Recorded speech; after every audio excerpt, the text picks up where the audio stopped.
manure. And in our previous lecture, we have studied the first step of the crop production, and then we will study about the irrigation.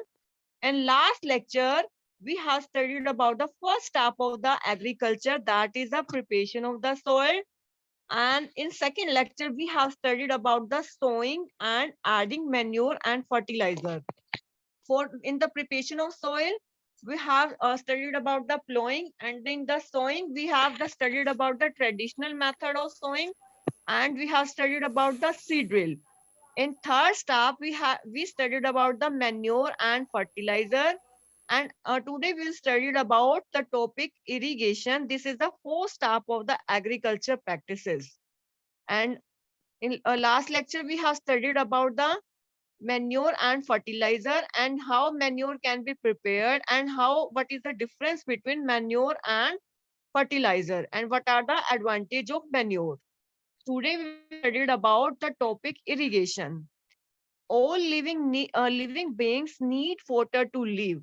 As we know, all living things require water to live, because all living things need food and water to live. So water is very important for their growth and development. And water is absorbed by the plant roots. Along with the water, minerals and fertilizer are also absorbed. As we know, human being also need food and water and minerals for to live and for the growth. Similarly, for the plants, water and minerals and fertilizer is also required for the plant growth. Along with the water, minerals and fertilizer are also absorbed. Plant contain nearly 90% water. Water is essential because germination of seed does not take place under dry condition. Nutrients dissolved in water are transplanted to the each part of plant. Water also protect the crop from both frost and hot air currents. To maintain the moisture of the soil for the healthy crop, fields have to be watered regularly. And irrigation part, as we know, all living things, as just like a human being, we require water for their growth.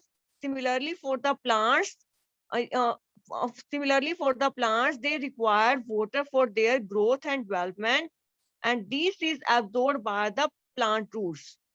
Along with the water, just like human being, we require nutrient, and similarly for the plants, mineral and fertilizer are also required for their growth. So for the plant growth, water, minerals and fertilizer is also required, and water is absorbed by the plant roots, and minerals and fertilizer are also absorbed by the roots. As we know, plants contains nearly 90% of water, and this water is used for the germination of seeds. Why water is essential for the why water is essential for the plants? Because of the number one, germination of seed does not place under the dry condition, and nutrient dissolved in the water are transported to each part of the plant. Water, and third benefit is third the these protect the crop from the both frost and hot air currents.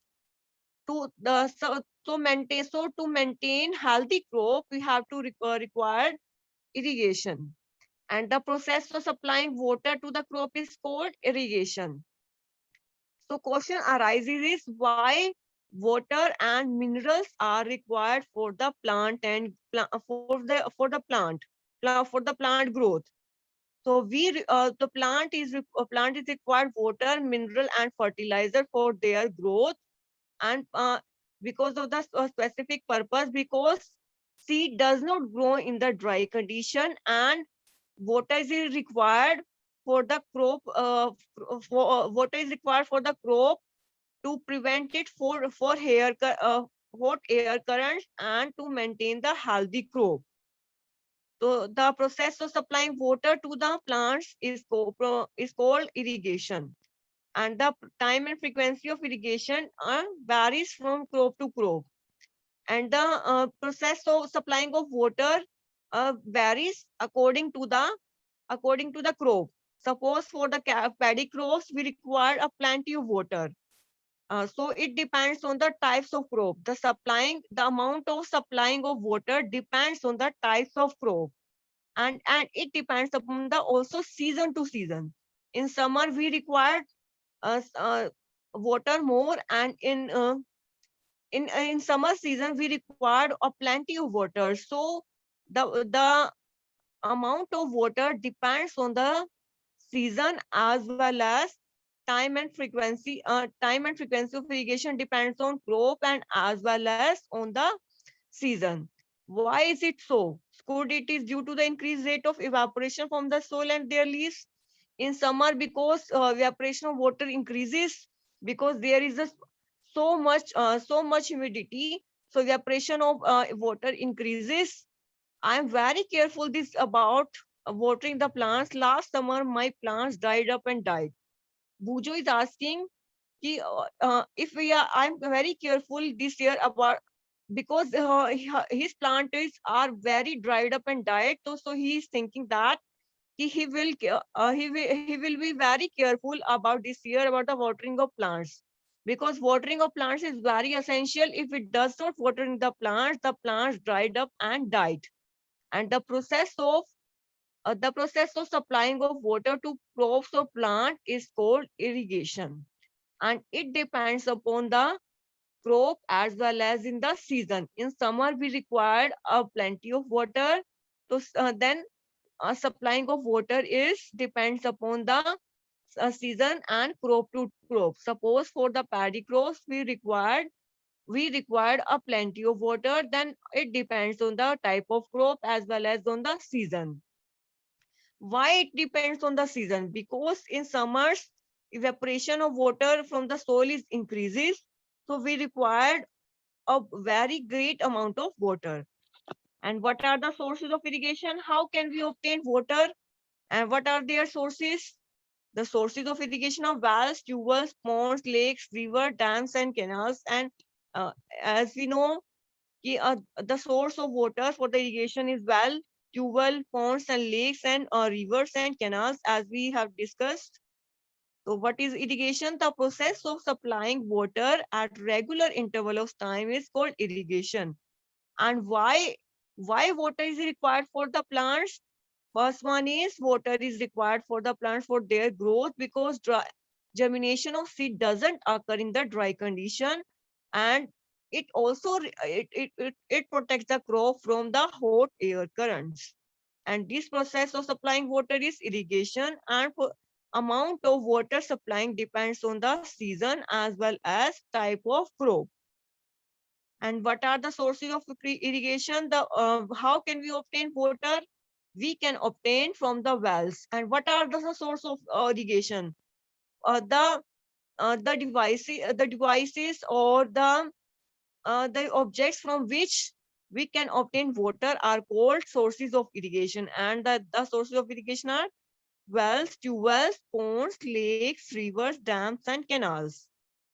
And there are two types of methods of irrigation. First is traditional method of irrigation, and second one is modern method of irrigation. And traditional method of irrigation is divided into four categories as shown in the figure. First one is moat, and second is chain pump, and third is Dekli, and fourth is Rahat.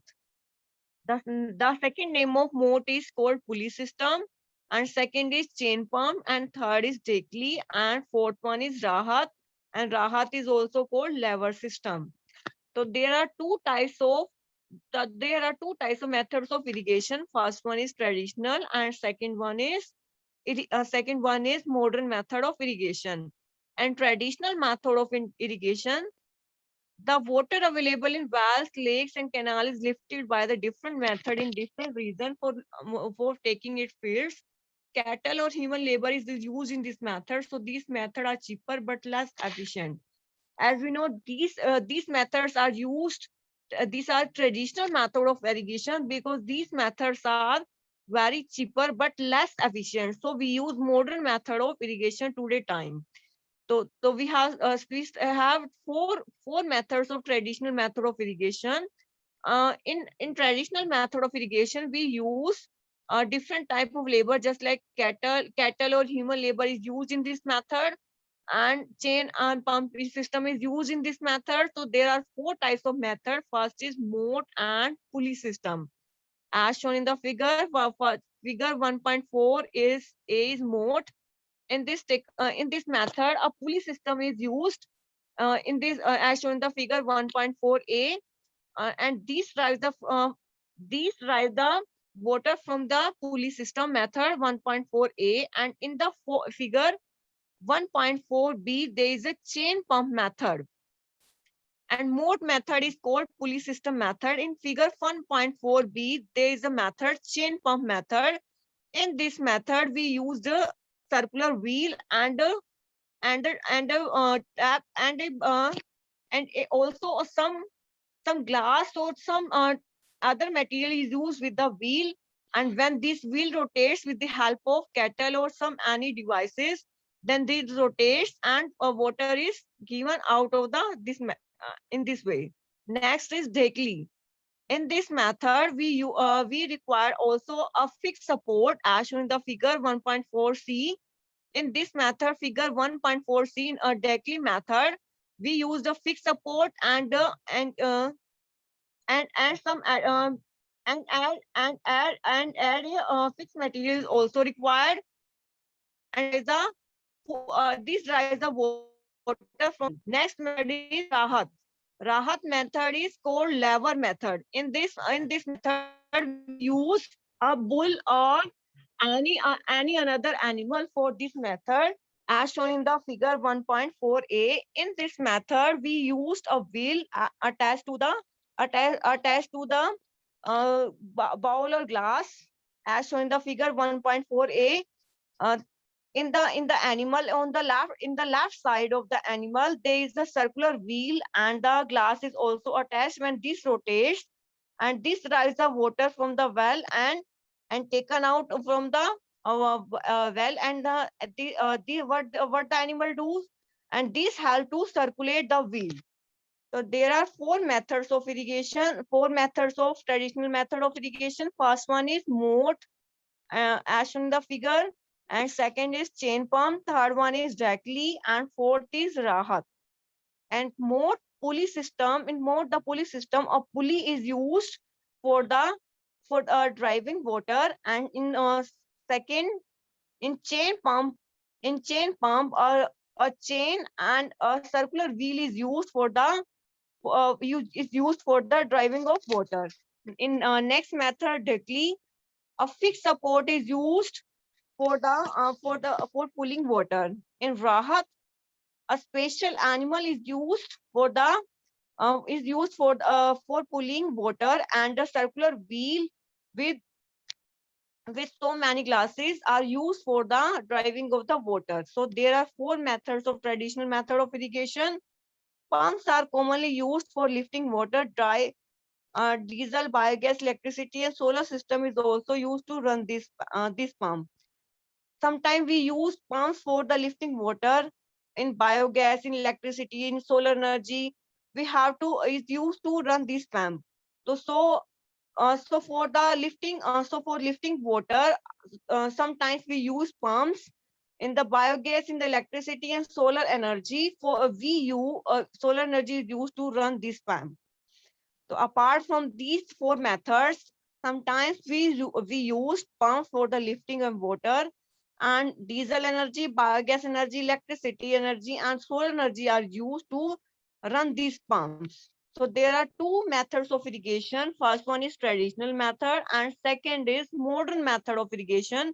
In traditional method, there are four types of method. First is moat, that is pulley system. In this method, we use for pulley is for the lifting of water as shown in the figure 1.4a, and in the chain pump method we used a long chain and a circular wheel for the lifting of water. And the figure in the Dhekli we used a fixed support for the lifting of water, and in the rahat we used a animal, and the circular wheel attached with the glass is used for the lifting water. And sometimes we use pumps for the lifting of water, and we require solar energy, biogas energy for the lifting of water in the pumps. And next one is modern method of irrigation. So the methods which are used today, and these methods are very economical method, and these are divided into two parts. First one is sprinkle method and second one is drip method. So first method is traditional method and second is modern method of irrigation, and these methods are very economical method, and these are categorized into two parts. First one is sprinkle method and second is drip irrigation method. What is a sprinkle mass system? This system is more useful on the uneven land where sufficient water is not available. And how, why we use sprinkle method and where it can be used? As we know, we studied about that. Ki, uneven land where sufficient water is not available, we use sprinkle method. We use sprinkle method where uneven land where sufficient water is not available. In some areas water is not available, then we use sprinkle method instead of drip irrigation. The perpendicular pipes having rotating nozzle on the top are joined to the main pipeline at the regular interval. When water is allowed to flow through the pipe under pressure with the help of pump under pressure, it escapes from the rotating nozzle and it gets sprinkled on the crop as if it's raining. As shown in the figure 1.5a, sprinkle system is used. And what is the sprinkle system? In the sprinkle system, two perpendicular pipes are used as shown in the figure. Perpendicular pipes are used for the sprinkle system as studied earlier. The perpendicular pipes having rotating nozzle on the top. As shown in the figure 1.5a, there is a pipes and rotating nozzle is also used, and there is a perpendicular pipes also attached with it. When water is allowed to flow through the main pipe under pressure, when water enters through the pipe, uh, as shown in the figure, downward pipe is used for the lifting water, and this is main pipe. And when water is allowed to in this pipe under pressure, and it escapes with the rotating nozzle, it gets sprinkled as if it's raining. As we studied about what is sprinkler, as shown in the figure 1.5a, there is a perpendicular pipes in the fields as shown in the figure, and rotating nozzle is also is used as shown in the system.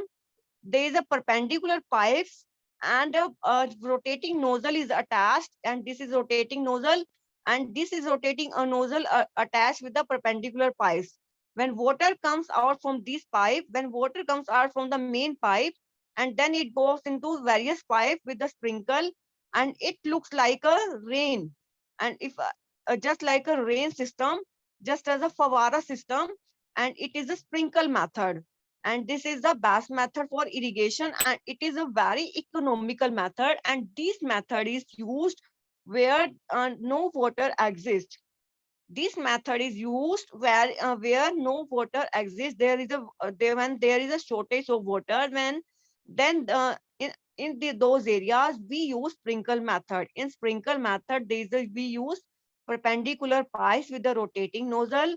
When water comes into the main pipe, and then it goes into the perpendicular pipes with the rotating nozzle, and water comes out in the rotating nozzle just like a rain, and it looks like a rain and just as a fawara system, and this is the sprinkle method.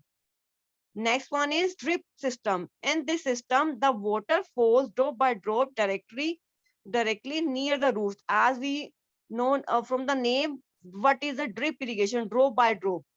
When water is added into the roots by drop, then this method is drip irrigation, and this is the very economical method, and this is the very best technique for cropping for the crop production, and this is used in the watering fodder plants in gardens and trees. And this is a in this method water is not wasted at all, and it is a boon in the region where availability of water is poor. When those regions where there is a shortage of water, we use drip irrigation. What is the drip irrigation? As shown in the figure 1.5b, and there is a main pipe from which we pulled out the water, and and there is a special pipe is used, with some hole on it, and these water the plants drop by drop in the layers of the fields. And this is the drip system, and these directly plant the water drop by drop, and these plant the water drop by drop, and this is a back technique for the watering fruits and plants and trees. In this method, water is not wasted, and this method is used where availability of water is very, very poor. And so there are two modern method of irrigation. First one is sprinkle method, and second one is irrigation method. In sprinkle method, we use perpendicular pipes as shown in the figure with the rotating nozzle. On the end, there is a rotating nozzle. And when we pulled water from the main pipe and then goes into the perpendicular pipes, and water comes from the rotating nozzle just like a rain, and this looks like just a Fawara street system, and this is a sprinkle method, and this is very, very economical method. And second method is drip irrigation method. In this system, water flows drop by drop as shown in the figure. When water comes from the well, and it goes drop by drop in the fields, in the layers of the fields. And in this method, water is not wasted, and this is used for watering plants and for the fruits and in the gardens. And this is a very, very cheapest method out of the drip more sprinkle and irrigation method. Drip irrigation is the best method out of sprinkle and drip irrigation methods. Drip irrigation is the best method. And what is the difference between sprinkle method, and what is the difference between sprinkle and drip irrigation method? In sprinkle system, we use perpendicular pipes with a rotating nozzle. And in drip irrigation, we don't use perpendicular pipes with the rotating nozzle. And sprinkle method, in the sprinkle method is used in the lawns and coffee plantation, and drip irrigation method is used for the plants, watering fruit and plants. And there is some wastage of water in the sprinkle method, but in drip irrigation, water is not wasted as a whole. And this water the plant why drip irrigation method is very, very, very good for as compared to sprinkle system, because in drip irrigation method, water flows drop by drop directly to the roots. If water goes to the roots, then the growth is very, very good. If if water goes to the roots, then the plant grows very earlier and very, very, very economical way. So out of the sprinkle and drip irrigation method is very, very useful as compared to sprinkle method, because in the drip irrigation method, water falls drop by drop directly to the roots. Next step of the protection from the weeds. And what are weeds? The undesirable plants are called weeds. Next is the Pujo and Paheli went to a nearby wheat field and saw that there were many other plants in the field growing along the wheat plants. Have these other plants have been planted purposely? What are weeds? The unwanted plants grown with the fields are called weeds. The unwanted plants grown with the fields that are harmful for the crop are called weeds. So we have to remove this. For removing this, we use different methods. And first step of agriculture was preparation of soil, and second is sowing. Third one is adding manure and fertilizer. Fourth one is irrigation method.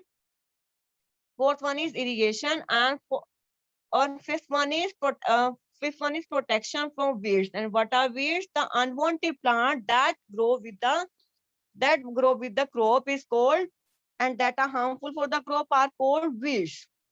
Buju and Paheli went to a nearby wheat field and saw that there are some other plants in the field growing along with wheat field. Have these other plants have planted purposely? In a field, many other undesirable plants may grow naturally along with the crop. These undesirable plants are called weeds. As we studied earlier, what are weeds? The undesirable plants that are harmful for the crops, and these are called weeds. And the process of removal of weeds is called weeding. Weeding is necessary since weeds compete with the crop plants for water, nutrients, space, and light. Thus, they affect the growth of the plant. Some weeds infer even the harvesting and may be poisonous for some animals and human beings. So, what do you mean by weed? The undesirable plants are called weeds, and the process of removal of weeds is called weeding. Why weeding necessary? We- uh, because when crop grows, weeds also grow, and they will compete with the crop plant, and it also requires some nutrient, and it will also require space and light, just like a crop. So it will also take space and light and water and nutrients. So all nutrients are consumed by the weeds, so and they affect the crop. So then when crop grow with the weeds, then crop is affected by the weeds, because weeds also require food and nutrient for their growth. When all food and all nutrients are consumed by the weeds, and then what will be the growth of crop? So grow growth of crop is affected by the growth of weeds. So we have to remove weeds, and sometimes weeds can be poisonous and it can be eaten by the animals, so weeds have to be removed. So why we have to remove weeds? First one is this can be poisonous, and second, they affect the plant growth, so we have to remove. Farmers adopt many ways to remove weeds and control their growth. Tilling before sowing of the crops help in the uprooting and killing of the weeds, which make them dry and get mixed with the soil. The best time for the removal of weeds before they produce flowers and seeds. The manual removal includes physical removal of weeds by uprooting and cutting them close to the ground, and from the time this is with the help of Kurpi. So firstly, will know about what it weeds. The undesirable plants is called weed. And what do we mean by weeding? The process of removal is called weeding. And why we remove weeds? Because it affects the plant growth. And second is it can be poisonous for animals and human beings. And how can we remove weeds? First method is manual method. And this is what is a manual method. We have to remove weeds with the help of Khurpi.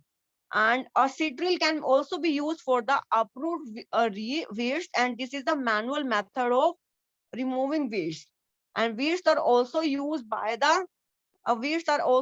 by the using certain chemical, and that these chemicals are called weedicide, like 2,4-D. And these are sprayed in the fields to kill the weeds. They do not damage the crop. The weedicides are diluted with water to the extent required and sprayed in the field with the spray. What are weeds? The unwanted plant are called weeds, and these are controlled by the certain chemicals, and these chemicals are called weedicides. So how can we remove weeds? First one is manual method. In manual method, we used an instrument. Khurpi is used for removing weeds, and we can use also seed drill. And second is we can use certain chemicals, and these chemicals are called weedicide, and this chemical can be 2,4-D. And these are spread in the fields, and weeds can be removed by the manual method as well as by the weedicide. And what are the weedicides? Chemicals used to remove weeds. They do not damage the crop. The weedicides are diluted with the water to the extent required and sprayed in the field with the spray. As we know, we use spray in the fields. And why we use spray in the fields? In the spray in the bottle, we use weedicide and add some water into the bottle and spray in the fields as shown in the figure 1.6. Weedicides are used for removing weeds in the fields as shown in the figure 1.6. Do weedicides have any effect on the person handling on the weedicide spray? As mentioned earlier, weedicides are sprayed during the vegetation growth of the weeds before flowering and seed formation. Uh, Question arise: what are the side effects of weedicide, using weedicide?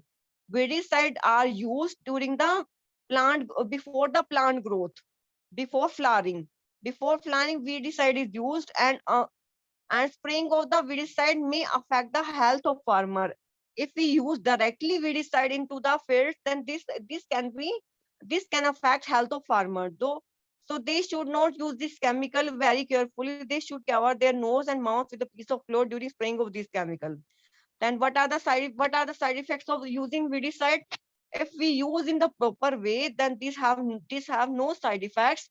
If it does not, if we don't use with special precaution, then they have can be side effects. If we use we use any cloth on the nose and the mouth while using spraying these chemical, then does not have any side effects. And we use weedicide before the before flowering and seed formation, so that they cannot affect the plant growth, and also avoid from the chemicals.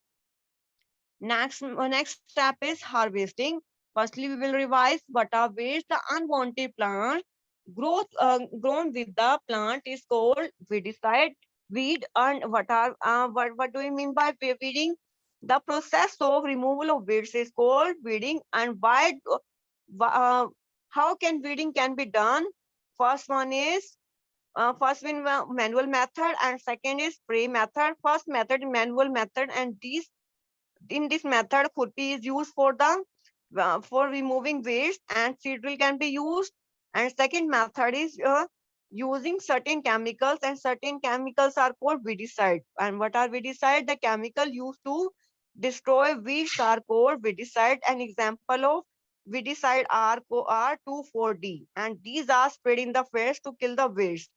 They don't damage the growth. The weedicide, what are weedicide? Weedicides are used in the fields with the spray, and these can be poisonous for animals and human beings.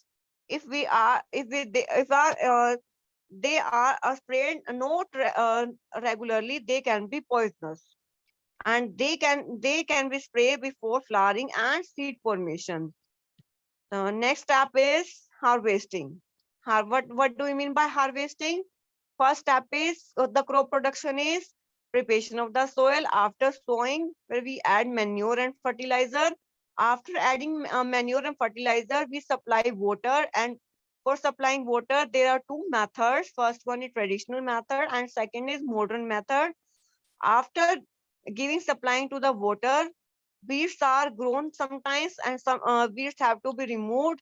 And these are the next step: protection from weeds. After removing weeds, we have to harvest of crop. The cutting of crop after maturing is called harvesting. When crop completely mature, then we have to cut it, and the process of cutting of crop is called harvesting. How can we cut a crop? In harvesting, crops are pulled or cut close to the ground. It usually take 3 or 4 months for a cereal crop to mature. As we know, one crop takes 3 to 4 months for mature.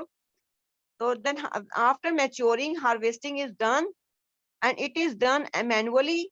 It is either done manually or either used harvester.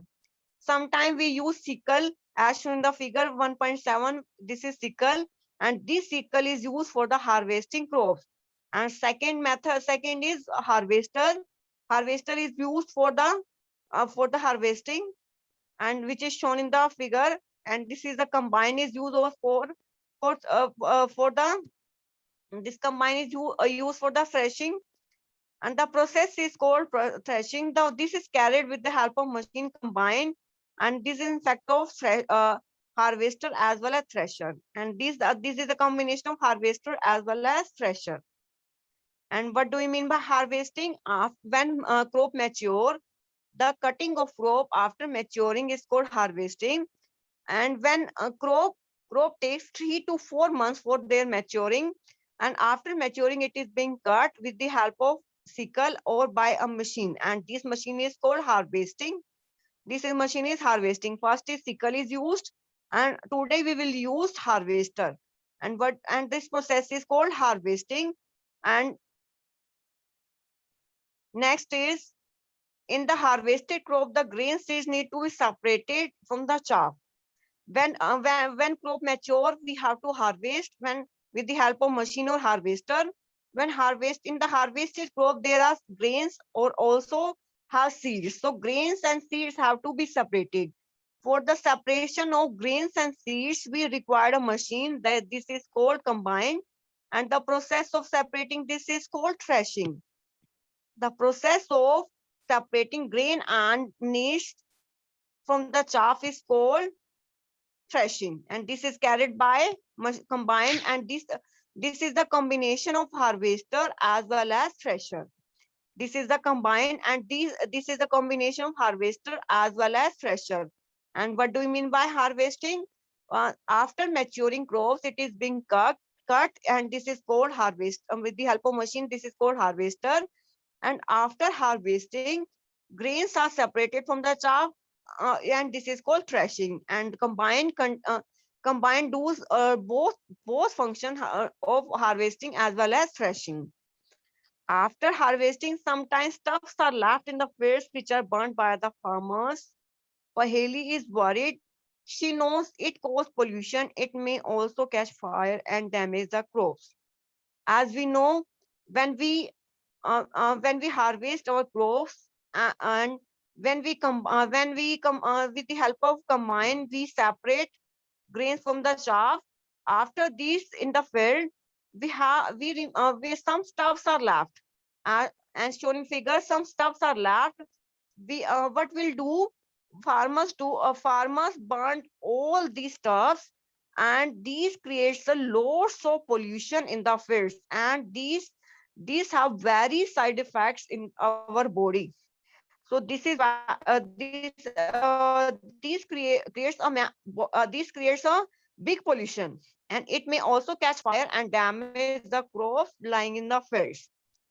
So after harvesting or after threshing the crops, some stuffs are remained in the field, and which is burnt by the farmers. So Paheli wants to know that farmers farmers don't burn the stuffs, because when we burn stuffs in the fields, it creates pollution, and it can also catch fire, and it can also destroy the fields. Farmers with small holding of land do the separation of grain and chaff by winnowing. We already studied in the class 6. As we know, we have studied separation of substances in class 6, chapter number 5. Separation of substances. In this, we use winnowing method. In the winnowing method, we separate grain and chaff. You already studied in the class 6. We have a machine, winnowing machine, that is used for separation of grain and chaff. Next is storage. What do you mean by storage? Storage of produce an important task. If harvested grains are to be kept for longer time, there should be safe from moisture, insect, rats, and microorganisms. As crop is totally prepared, and how can we store it? Because it is an important task of storing our grains, and these can be used for longer time. So it should be safe from the rats and microorganisms. So it can be stored in many ways. Firstly, you have to dry these seeds, and there are various